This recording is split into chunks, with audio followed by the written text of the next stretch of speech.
road. Today is day 20, I believe, and I'm approaching the Niagara Falls. I'll be at Crystal Point tonight, and then next day around midday, I think I'll reach the falls and we'll be cycling along them. I'm very excited about the view, and I've been told it will be like a zoo, but maybe I'm lucky because I'm on the weekend there, so it's probably worse timing. That's possible, but it is what it is. We'll make the best out of it as every time. Um, how do I feel? It's really hard to complain. Have a look. This is this is Lake Erie. Today was a very stormy day. Yesterday was a very stormy day, but today is kind of calm. You see maybe two kayaks out there, and this is the land. You can see windmills and beautiful houses. So this is the spot where I've been.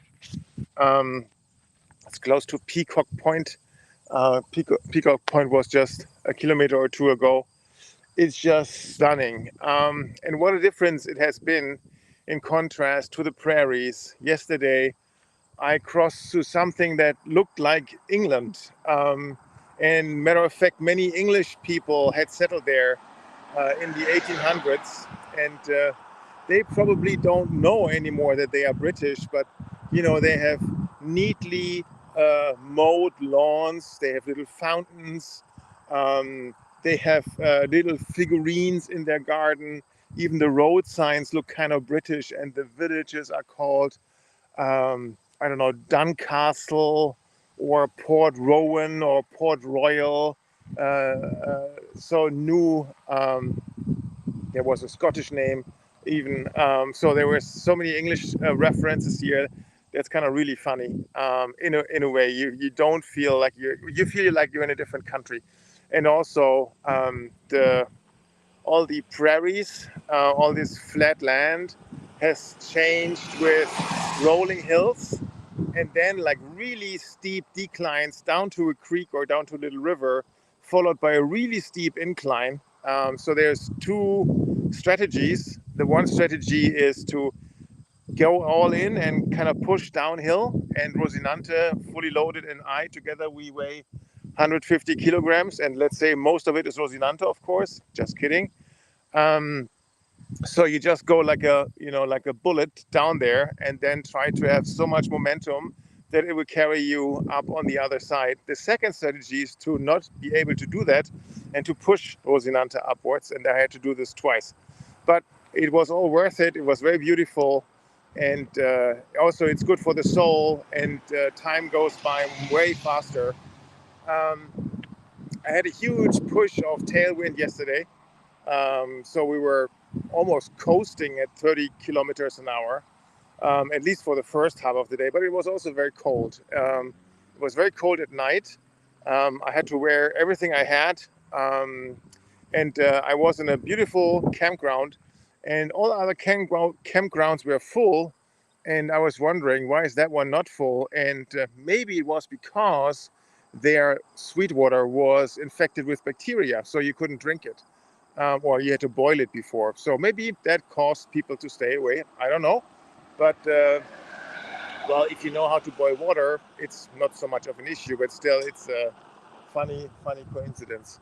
Yeah, I have about 40 kilometers to go to the next gas station to go do some grocery shopping. Gas stations are a cyclist paradise.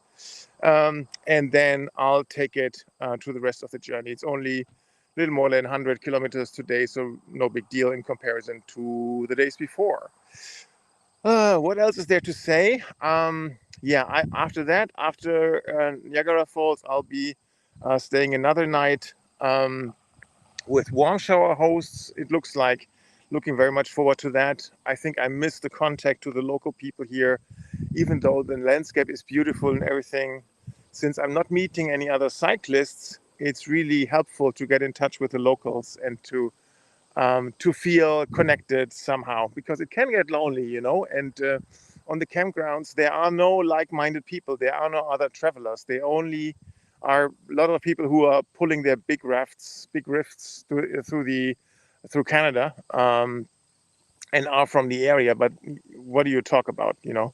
But one lady talked to me. She was from Newfoundland, and I was asking her some questions about next year's trip, how to get back, and she was very helpful. And her husband came from, or the parents came from Germany, so there were a lot of connection points. So at least there was a little bit of connection.